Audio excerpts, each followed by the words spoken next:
Majority of our clients haven't had an issue with the changes to the program. Those changes to further restrict access to the province's prescription opioid program, or Safe Supply, rolled out December 30th. Now, all patients who take prescription opioids, such as hydromorphone or fentanyl patches, will have to do so under the supervision of a pharmacist or health professional. Jake Flood works with the Umbrella Society, an outreach program that connects people with recovery services. He says moving to witnessed Safe Supply strikes the right balance. It's the people that are not taking Safe Supply as prescribed and selling it on the street that are having an issue with it.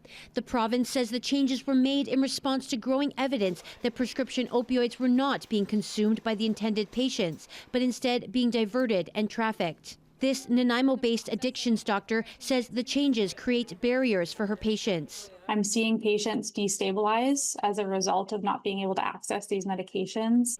She says she's also heard from pharmacists in Nanaimo and Campbell River who say they don't have the staff to supervise dosing and could pull out of the Safe Supply program altogether.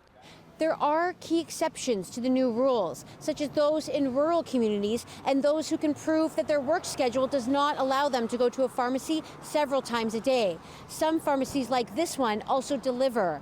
Many of our patients are unhoused. I fear that our most vulnerable patients and the ones who are most at risk of dying from the toxic drug crisis are going to be the ones who are left out of these extra supports.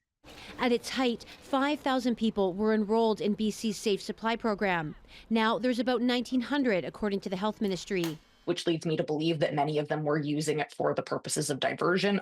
Health Minister Josie Osborne was not available for an interview. Her ministry says in a statement the new rules are aimed at keeping people alive while connecting them to treatment services. But the Umbrella Society says the province has a long way to go in providing the required treatment beds, as many of their clients continue to face months-long waits for detox and stabilization. Katie DeRosa, CBC News, Victoria.